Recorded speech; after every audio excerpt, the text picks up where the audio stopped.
c'est une véritable innovation. Innovation dans d'abord le fait que trois structures, de 3 tutelles ministérielles différentes acceptent de travailler. Et cela démontre toute la générosité de mes 2 collègues directeurs généraux, notamment Dr Adamé et Dr Samba, qui, de façon très spontanée, mais qui ont compris très rapidement les enjeux de développement d'aujourd'hui de notre pays, et également les enjeux liés à l'insertion durable des jeunes et des femmes dans le secteur de l'agriculture, ont accepté de venir autour de l'ANIDA mutualiser nos ressources.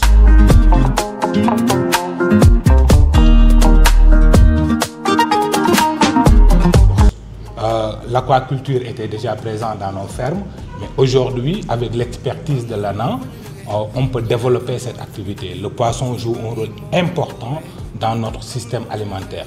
Et aujourd'hui, renforcer la production de poissons dans ces fermes pourrait contribuer très sensiblement à répondre aux besoins du marché en termes de poissons.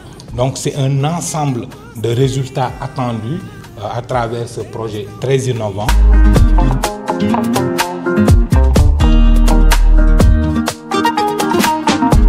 Je suis très heureux de cette belle dynamique de mutualisation des ressources et des expertises, parce que cela rentre véritablement dans la politique des nouvelles autorités qui souhaiteraient évidemment, vu la situation financière assez difficile du pays, que les responsables, les managers des structures publiques puissent aller vers ce qu'on appelle la rationalisation des dépenses publiques.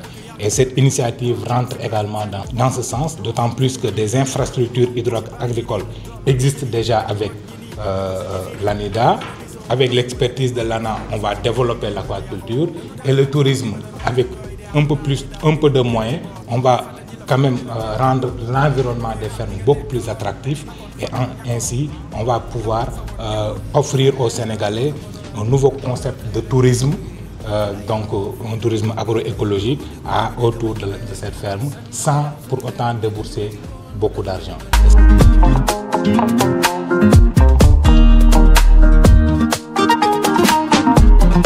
Donc on va véritablement améliorer l'offre de services publics qui sera véritablement disponible pour toutes les bourses du Sénégal. Il suffit juste de se déplacer dans un circuit et de pouvoir rentrer dans une ferme. Ça ne va pas demander énormément d'argent, et de pouvoir séjourner là-bas avec sa famille et puis faire découvrir aussi aux enfants l'environnement, agriculture, agroécologie également, c'est très important. Ça contribuera aussi à l'éducation populaire, donc des grandes masses, surtout des enfants et des familles qui pourront venir séjourner dans ces fermes agroécotouristiques.